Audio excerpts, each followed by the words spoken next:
El tema que le corresponde a don Ariel es el alto endeudamiento, la plata se me van a pagar deudas. Aquí el experto es don Danilo Montero Rodríguez. Don Danilo, adelante.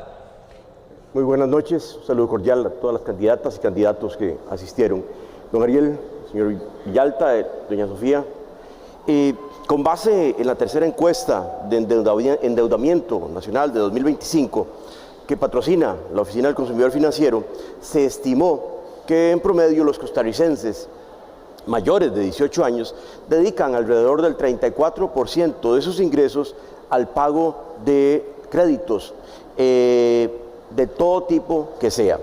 Este dato supone una pequeña mejora respecto a la encuesta 2023 y muestra que no es cierto que todos los ticos estemos endeudados. No obstante, aún así, lo cierto es que alrededor del 40% de esta población sí tiene comprometido 50% o más de sus ingresos en el pago de deudas.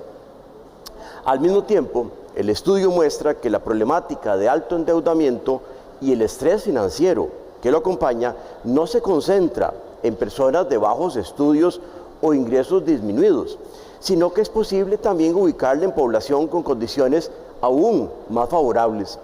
A partir de ese tipo de datos, interesa desarrollar de parte de ustedes una política pública para el país que ayude a reducir esos niveles de endeudamiento. Se trata de una política similar a la adoptada, por ejemplo, en Costa Rica para combatir la obesidad o el tabaquismo. En el caso del endeudamiento de las personas, se ha comprobado que no solo afecta la salud física, sino principalmente la emocional, pero también afecta la productividad del país y en general reduce el bienestar de la población afectada. Esta política que se les solicita en el caso debiera incluir al menos un esbozo de cómo identificar a los sectores que interesa impactar, los resultados que se desea tener, la dimensión temporal de la iniciativa, las instituciones que podrían participar y estar involucradas y la posible entidad que lideraría ese esfuerzo. Si creen que se ocupan reformas de ley o se puede hacer con disposiciones legales de menor rango, el tipo o monto de inversiones que se podrían requerir y cómo se podría medir el impacto de esa política. Eso es todo. Nada más. Sobre aquí para don Ariel y su equipo de trabajo. Pues vamos con la mesa 4. Mesa 4. Alto endeudamiento. Sí, la plata se nos va en deudas. Don Ariel Robles y el experto. Don Danilo Montero. Así que en el momento que usted, don Ariel, empiece a hablar, corre el tiempo. Gracias por la consulta, don Danilo. Bueno, yo soy profe, entonces voy a basarme a explicarlo un poco así. Usted nos pidió una política pública. Tenemos claro un poco que las casas hoy tienen alto endeudamiento porque están en un contexto en el cual existe un alto costo de la vida y salarios que no aumentan. Esa es una realidad que no podemos negar. Dentro de nuestra política pública, nosotros queremos contemplar una política con medidas a corto plazo, que son menos de 4 años, políticas con medidas a corto plazo lideradas por el MEIC. Esto lo consideramos fundamental. Hoy el MEIC tiene una responsabilidad muy importante. El MEIC es quien debería estar liderando los cambios. Hay un reglamento puntualmente, debido al decreto que usted debe conocer muy bien, el decreto 43.270, que permitió abrir un portillo, por ejemplo, para que hoy muchas de las personas que están pagando créditos, que mensualmente pagan el crédito de su casa, que pagan el crédito también del carro, tengan la posibilidad, porque no se contempló dentro de la definición de cuánto podría ser el aumento que recibían ese tipo de créditos, no se contempló, por ejemplo, el tema de la morosidad, los intereses por morosidad. Entonces nosotros ahí se abrió el portillo, Semana de la Universidad sacó un artículo muy importante donde se define que se podría estar pagando más hasta un 11%. Un 11% mensualmente. ¿Qué es lo que queremos hacer de primero? Cambiar ese reglamento. Este reglamento podría tener un impacto en lo que ya usted ha definido muy bien dentro del planteamiento que hizo, las personas que hoy tienen un endeudamiento de hasta un 50% de sus ingresos. Este es nuestro público meta. ¿Con cuáles instituciones trabajaríamos? MEIC liderando, pero también tenemos claro que hay que trabajar, por ejemplo, con el Banco Central. Es cierto que vamos a respetar la plena autonomía del Banco Central, pero el gobierno nombrará personas en esas juntas directivas. ¿Y qué es lo que pensamos? La junta directiva debe estar integrada por una visión que contemple no solamente a personas que tengan claridad sobre el momento económico que estamos viviendo, sino los impactos que este momento económico y las decisiones políticas tienen sobre las personas. Dicho esto, nosotros también entendemos que hay medidas a largo plazo. ¿Cuáles son las medidas dentro de nuestra política? Las medidas a largo plazo. Primero, educación financiera. No es posible que hoy en nuestros programas de estudio no tengamos educación financiera que pueda tener un impacto en las futuras generaciones. Hay una ley que se aprobó ya en la Asamblea Legislativa. Esa ley necesita algunas reformas, pero en el inmediato nosotros vamos a aplicar la ley para que pueda existir realmente dentro del programa de estudio que se contemple la educación financiera, pero además que exista la posibilidad de que personas adultas, otras instituciones, de manera autónoma, en un convenio, por ejemplo, con universidades públicas, podamos acompañar a que exista la educación financiera también para las personas que hoy están dentro del mercado y que hoy se encuentran enfrentando las enormes dificultades sobre el costo de la vida. Finalmente, derecho al olvido. Esta es una propuesta que ya se la ha escuchado a varias candidaturas. Es un trabajo que tiene que ir desde la Asamblea Legislativa.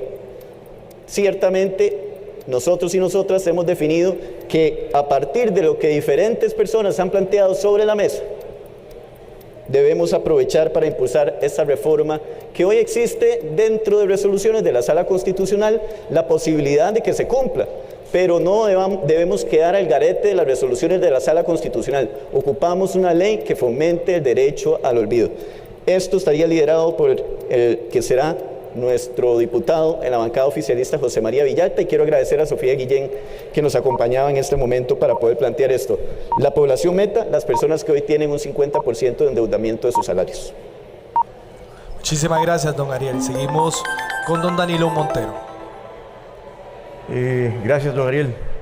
En principio, me tranquiliza que arrancó bien. Lo que no estoy seguro es que también después avanzó. Es indispensable de hablar de política pública. Para eso es el Estado, para generar política pública. Es el Estado al que le corresponde. Ahora, la experiencia de los últimos 15 años, por lo menos, demuestran que esa política pública se ha hecho como al revés, como poniendo la carreta delante de los bueyes. Y un poco lo percibo en la propuesta de ustedes. El MEIC ha demostrado tener muy pocas habilidades, salvo que usted estuviera pensando en alguien con otros perfiles, ¿verdad? Luego, me falta algo esencial que se ha demostrado a nivel mundial, y creo que usted lo conoce muy bien, y es el peso que tienen las emociones.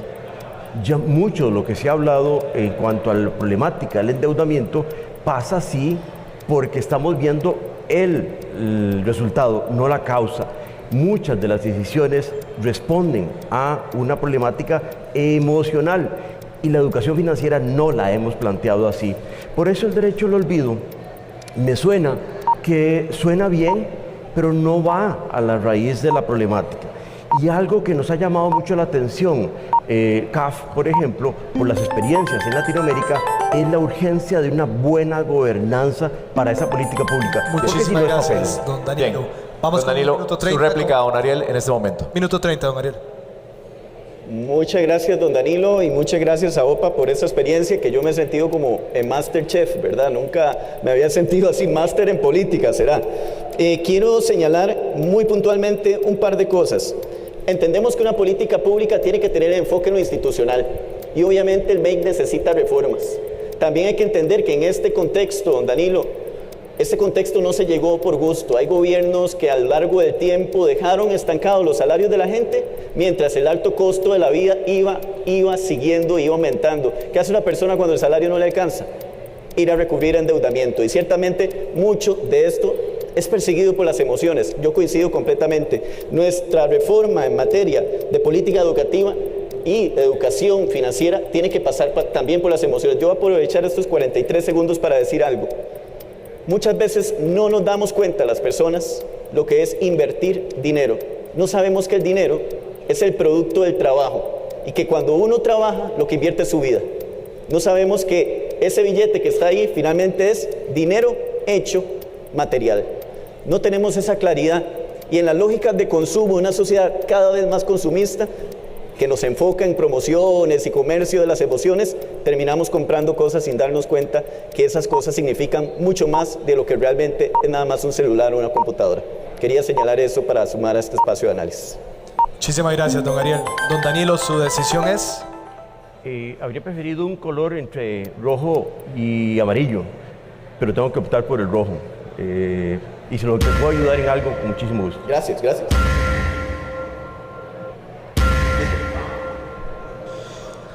Bien, esta es parte de las dinámicas, obviamente.